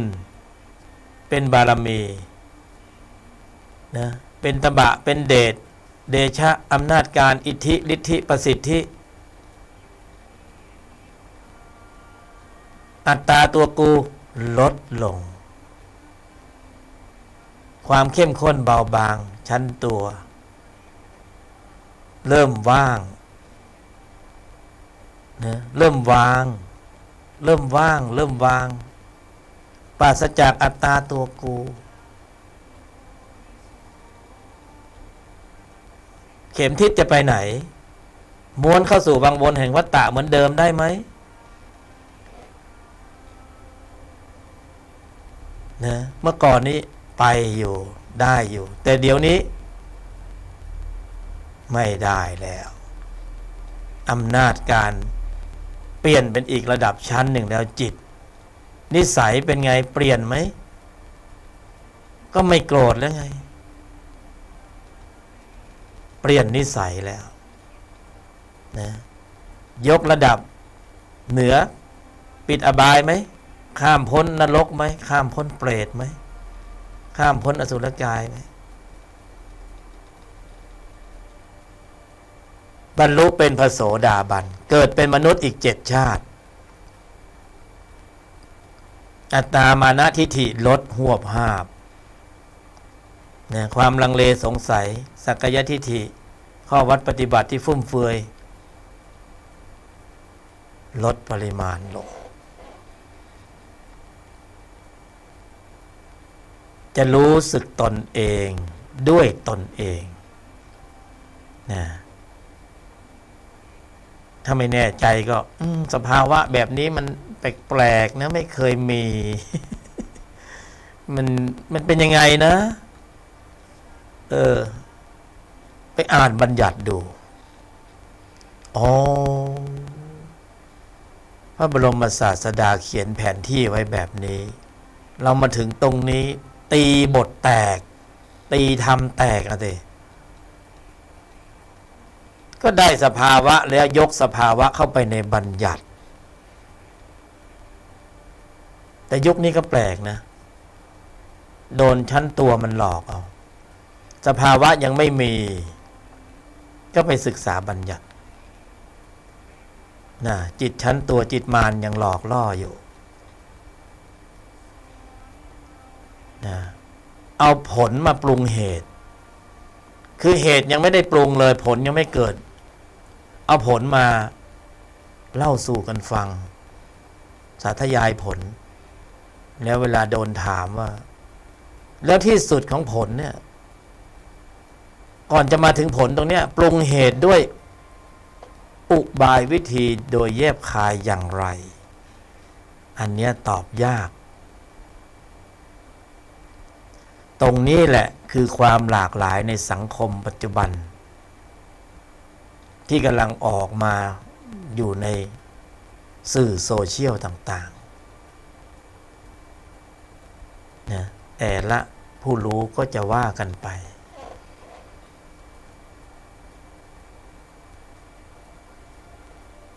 นะเมื่อถึงชั้นตนก็จะอ่านออกว่าที่ได้รับรู้ข้อมูลข่าวสารมานั้นชั้นไหน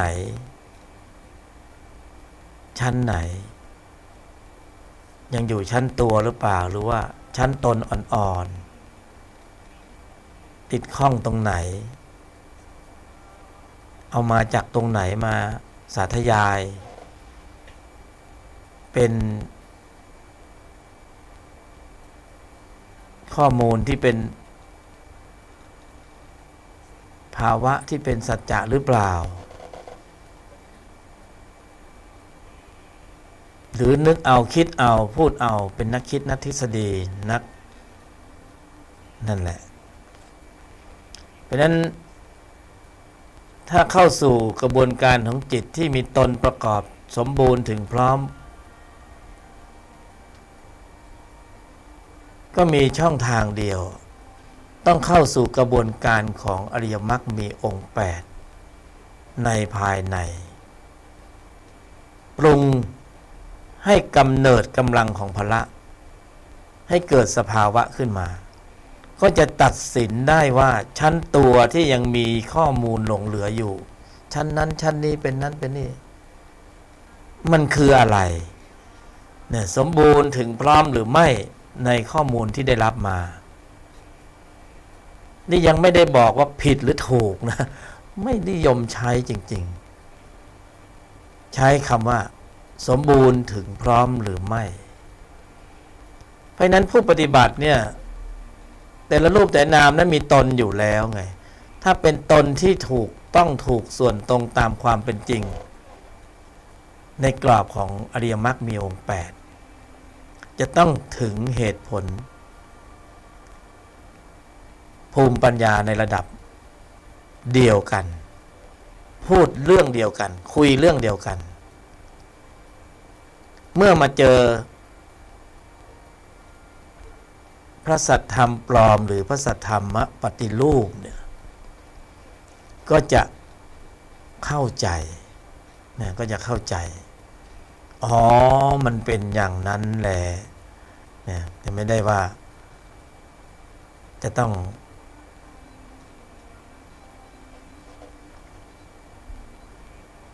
เอาเป็นว่ามีบทบาทมีหน้าที่ถ่ายเดียวแล้วตอนนี้ทำความสมบูรณ์ถึงพร้อมของพละให้เกิดขึ้นให้ได้ในชีวิตประจำวันจิตชั้นตนจะเป็นที่พึ่งของบุคคลตนทั้งหลายนะมีอยู่แล้วในใจนะตนพละศรัทธาความเพียรสติสมาธิปัญญาเป็นผลทีนี้ก็ต้องว่าด้วยเหตุนะจะปรุงให้เป็นผลอย่างไรก็ต้องดูว่าปรุงเหตุอย่างไรต้องอธิบายความไม่งั้นไม่จบกระบวนความ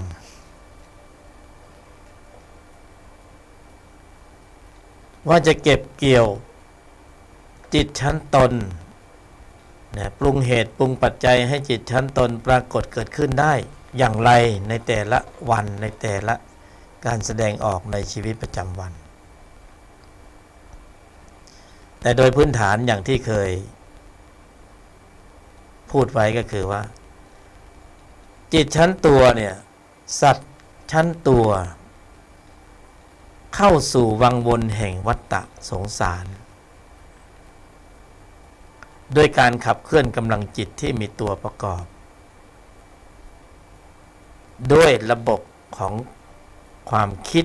การกระทำคำพูดที่เป็นอกุศล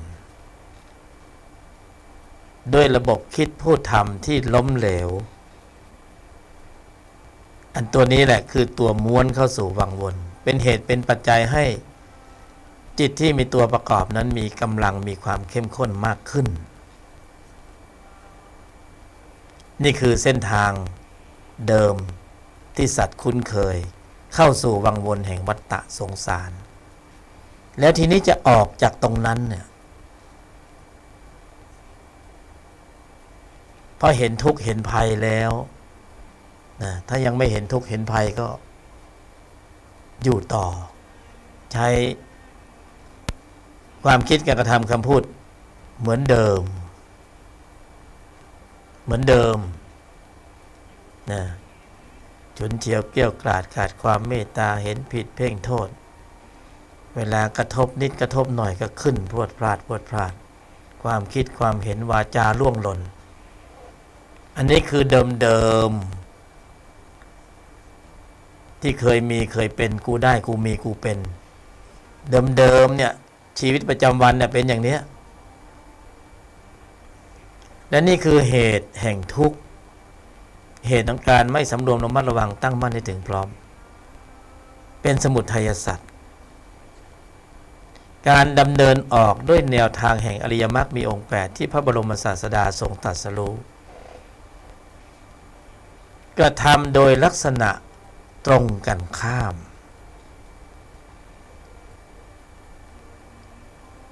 เมื่อเข้าสู่กระบวนการของวัฏฏะด้วยพฤติกรรมโดยเยี่ยงอย่างนี้ก็ต้องออกด้วยพฤติกรรมที่เป็นสัมมาพระบรมศาสดาจึงบัญญัติอริยมรรคมีองค์8สัมมาทิฏฐิสัมมากัมมันตะสัมมาวาจาสัมมาสังกัปปะสัมมาทุกอย่างย้อนรอยการกระทำหมดก็คือศีลสมาธิปัญญายังกุศลได้ถึงพร้อมทำจิตใจให้ขาวรอบไม่ทำบาปทั้งปวงในกรอบนี้แต่ทีนี้ดูกว้างเหลือเกินบางทีก็เนื่องจากตนไม่คุ้นเคยก็จับหลักการไม่ได้แม่นไม่ได้มั่นเนื่องจากว่าพื้นจิตพื้นใจเดิมเนี่ยชั้นตัวยังมีกำลังอยู่มันก็เบี่ยงก็ปัดก็ขัดก็ขวางออกนอกทิศทางความคิดความเห็นต่างๆเบี่ยงไปเบี่ยงมาประกอบกับสัญญาในร่องรอยต่างๆวิบากต้องไปเจอเรื่องนั้นเรื่องนี้มันก็ไม่เข้าสู่ตรงประเด็นของมรรคสักทีเฉียดไปก็เฉียดมาเหมือนแทงหวยไม่ถูกไม่เข้าเป้าหลุดไปอยู่ในกรอบของทิฏฐิ62ตรงนั้นตรงนี้ไปค้างเติ่งอยู่ตรงนั้นไปเสียเวลาอยู่ตรงนี้ไปเนิ่นช้าอยู่ตรงเรื่องอะไรก็ไม่รู้ไร้สาระมันช่วยไม่ได้นะวนอยู่ในซอกในซอยกว่าจะขึ้นทางหลักกว่าจะขึ้นซุปเปอร์ไฮเวย์มันไม่ขึ้นสักทีบางทีก็เข้าป่าไปเลยออกทะเลไปเลยเหมือนผู้บรรยายขับรถจากสุโขทัยจะมาจังหวัดเชียงใหม่ใช้เส้นทางสายสุโขทัยผ่านอำเภอเถินจะเข้าเถินเคยจำได้ว่าเส้นทางนี้จะต้องผ่านอุทยานประวัติศาสตร์ศรีสัชนาลัยก็ขับไปเพลิน ตาก็แวบไปเห็นป้ายคำว่าศรีสัชนาลัยเลี้ยวขวาทันทีเลี้ยวขวาทันทีไม่ใช่ว่าจะผ่านอุทยานประวัติศาสตร์ศรีสัชนาลัยไอ้ที่เห็นนั่นคืออุทยานแห่งชาติศรีสัชนาลัยโอ้โหเข้าไป25 กิโลทำไมไม่เห็นช่องทางจะผ่านอุทยานประวัติศาสตร์หรือผ่านมาแล้วทำไมมันเข้าป่าไปเรื่อยๆนะโอ้โหย้อนกลับมาอีกทีมันเป็นอุทยานแห่งชาติเนี่ยกว่าจะขึ้นทางหลักใช่ไหมวนไปวนมาเวียนไปเจอสำนักโน้นสำนักนี้รูปแบบนั้นกฎนั้นระเบียบนี้สีสันโน้นพิธีกรรมอย่างนั้นอย่างนี้โอ้ทรงเจ้าเข้าผีสารพัดสารเพโอ้เขาว่าอย่างนั้นเขาว่าอย่างนี้มึนเลยทีนี้ผ่านไป30 ปีไปบวชแล้วไปเรียนแล้วนะทางโน้นก็เป็นสันติอโศกทางนี้ก็เป็นธรรมกายทางนี้ก็เป็นท่านพุทธทาสก็อยู่คนกุฏิอยู่คนละมุมแล้วก็ถึงเวลาลงโบสถ์ก็มาพร้อมๆกันจะไปสายไหนดีวะ มึนอ่ะมึนไหม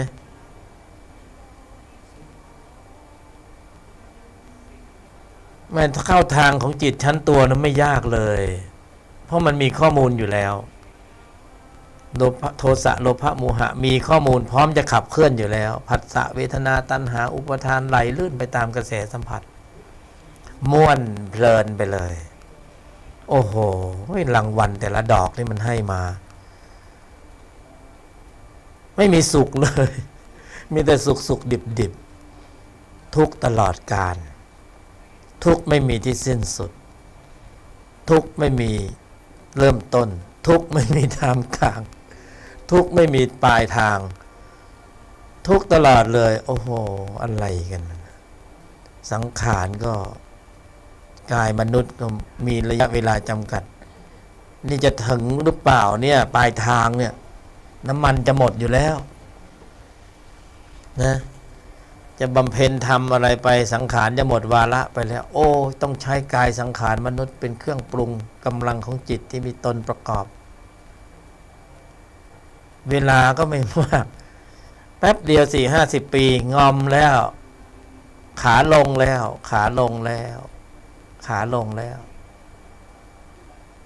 เหลือเวลาไม่มากจะปรุงอะไรนะก็วนเวียนอยู่ในวังวนแห่งจิตชั้นตัววนไปวนมาลองผิดลองถูก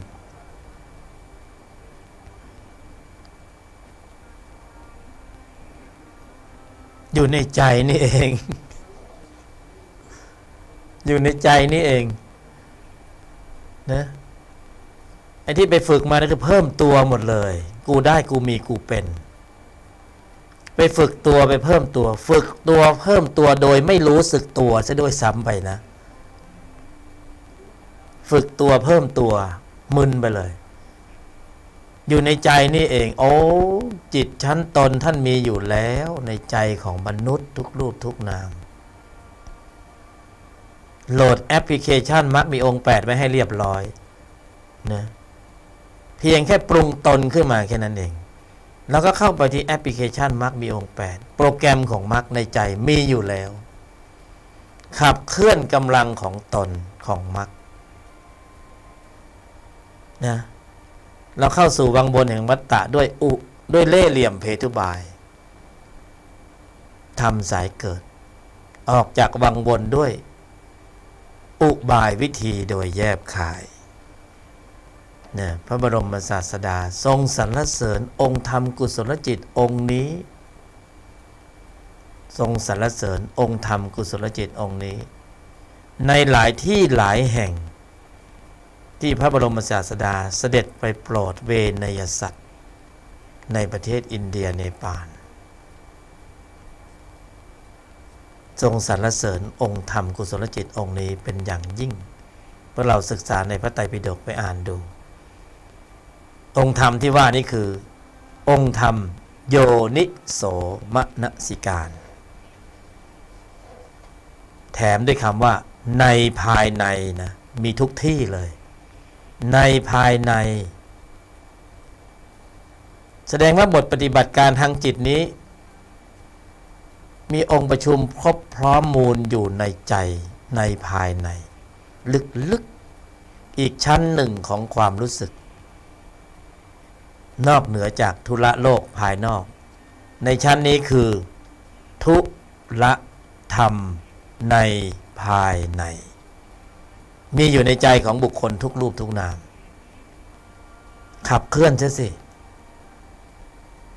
โยนิโสมนสิการถึงอะไร ถึงกรอบไหนกำหนดกรอบกระชับพื้นที่นะเขากระชับพื้นที่ภายนอก แต่ตนกระชับพื้นที่ในภายใน เพราะนั้นมุ่งเพิ่มตนอย่างเดียวไม่ต้องไปสนใจว่ากิเลสมันจะมีอยู่ดีมีสุขยังไง มันจะอยู่ดีกินดียังไงไม่ต้องไปสนใจเขาอยู่ของเขาเขาทำหน้าที่ของเขาตนทำหน้าที่ของตนเมื่อตนมีอยู่ในภายในเพิ่มตนเก็บทุกบุญเพิ่มตนมีผลสู่บุญหมดเลยมีผลสู่ตนหมดเลยตนศรัทธาความเพียรสติสมาธิปัญญาตนแห่งพละห้าต้องเพิ่มกำลังของพละห้าทำให้มีความสมบูรณ์ถึงพร้อมถ่ายเดียวนะตั้งหลักให้ดีอย่าเขวออกนอกทิศทางอย่าไปสนใจตรงนั้นตรงนี้ในใจของตนเนี่ยตนแลเป็นที่พึ่งแห่งตนนี่แหละ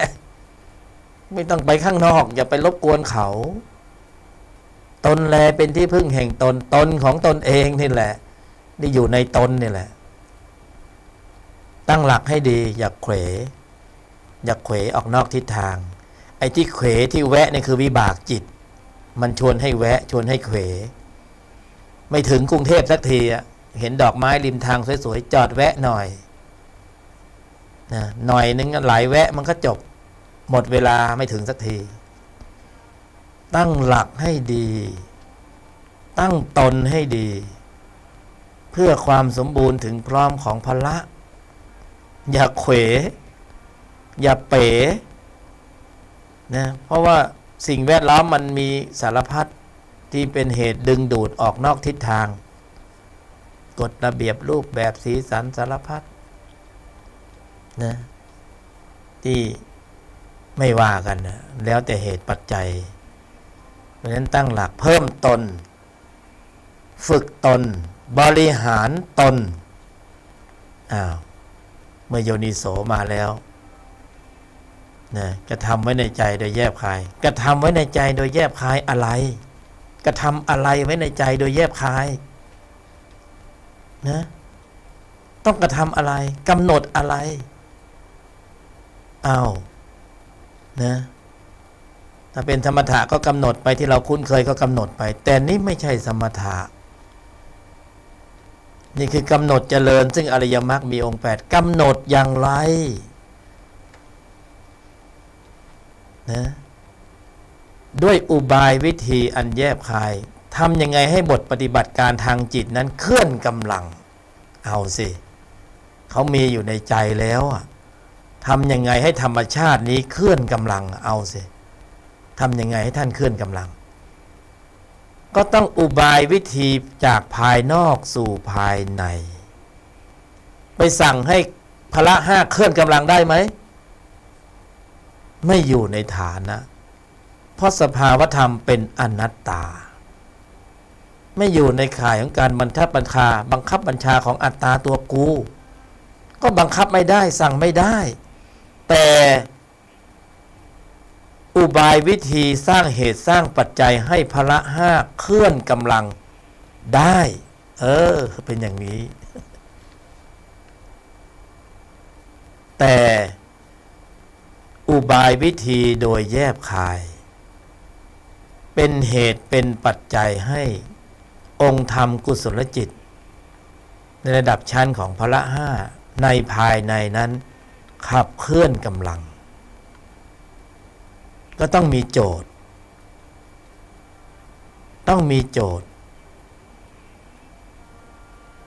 เอาไว้เป็นประเด็นในการหลอกล่อ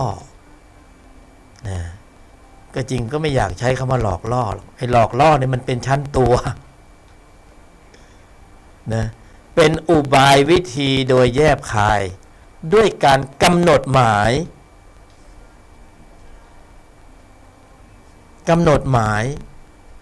คืออะไรกำหนดหมายสัจจะไงพูดจริงทำจริงกำหนดหมายสัจจะด้วยอุบายวิธีอันแยบคายคนละเรื่องกับที่ตัวทั้งหลายกำหนดนะตัวกำหนดนู่นนี่นั่นสารพัดแต่นี่คือตนกำหนดตนจะกำหนดยังไงกำหนดหมายเพื่ออะไรให้เหตุให้ปัจจัยให้พละห้าเคลื่อนกำลังกำหนดอย่างไรกำหนดหมายเพื่อควบคุมการแสดงออกคนละเรื่องกับตัวกำหนดนะอันนี้ตนกำหนดตัวกำหนดนู่นนี่นั่นสารพัดที่เราที่ตัวถือปฏิบัติมาแต่นี่ตนกำหนดเหมือนกันแต่กำหนดหมายเพื่อควบคุมระบบแสดงออกโยนิโสมนสิการถึงการกำหนดหมายเพื่อควบคุมการแสดงออกอันจะเป็นเหตุเป็นปัจจัยให้พละห้ากำเนิดกำลังและเคลื่อนกำลังออกมานะบังคับให้ออกไม่ได้หรอกแต่ออกด้วยเหตุด้วยปัจจัยก็จะเสด็จดำเนินออกมาเพื่อทำหน้าที่ในการควบคุมระบบแสดงออกควบคุมหรือปรับการแสดงออกให้เป็นสัมมาอริยมรรคเป็นบทบาทหน้าที่ของพละห้าที่จะทำหน้าที่ในการควบคุมระบบแสดงออกให้เป็นสัมมาอริยมรรคมีองค์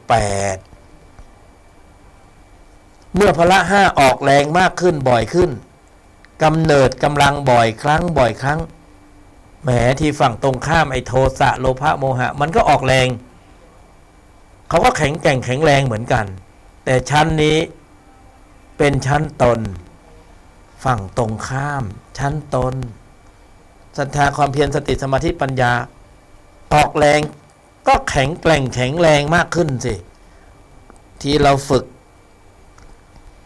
นะนักกล้ามเคยเห็นนักกล้ามไหมเล่นกล้ามขึ้นไหมถ้าฝึกพละก็ขึ้นแต่ก็ต้องดูว่าฝึกพละนั้นอยู่ในพละชั้นไหนนะโลกิยะพละก็มี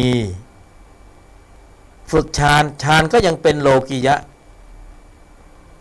ฌานอยู่ดียังมีอัตตาตัวกูอยู่ยังมีกูได้กูมีกูเป็นอยู่แต่พละในชั้นนี้เนี่ยเป็นชั้นของมรรคคนละเรื่องคนละองค์ธรรมคนละสภาวะผลที่ปรากฏเนี่ยถอดถอนอัตตามานะทิฏฐิเพราะพละยิ่งมีกำลังแข็งแกร่งแข็งแรงแหลมคมเท่าฐานรอบรู้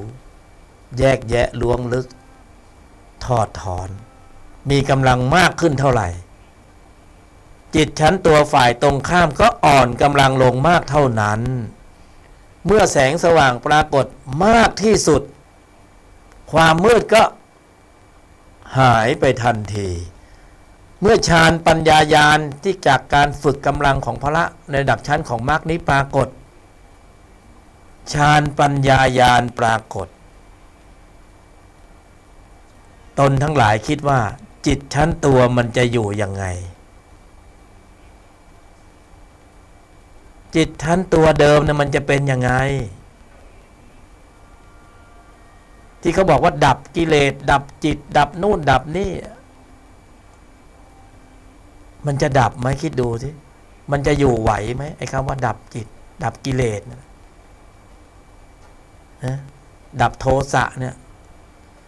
การจะดับได้ต้องมีกำลังของพละ ละไม่มีกำลังจะเอาอะไรไปดับล่ะไม่มีแสงสว่างและความมืดเขาจะ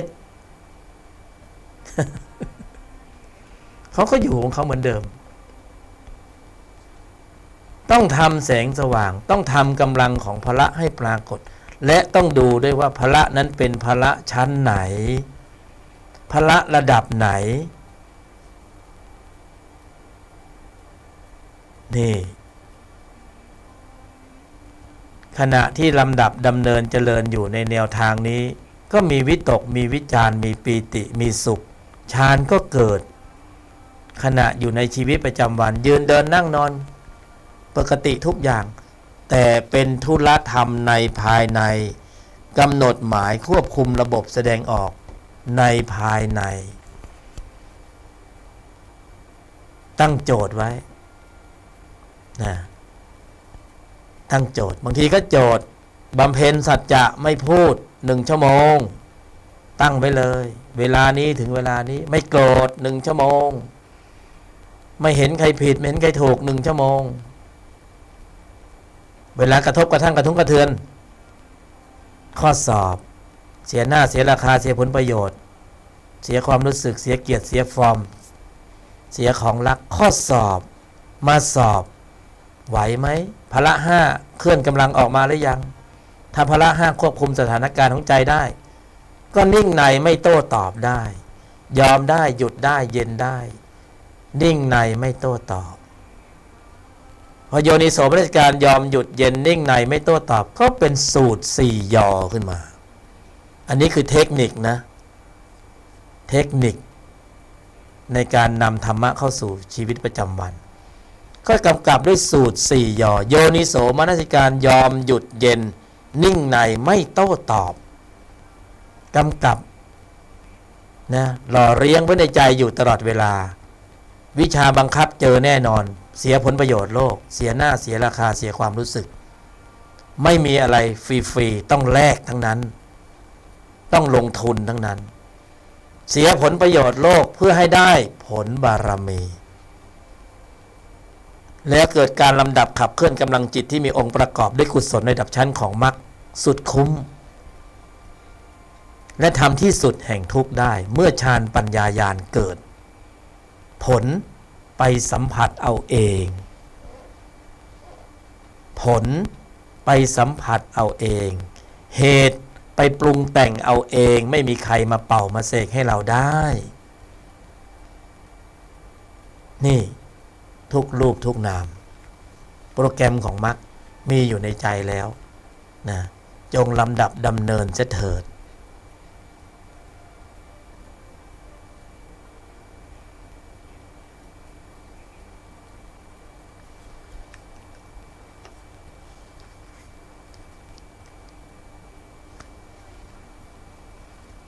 สมบูรณ์นะ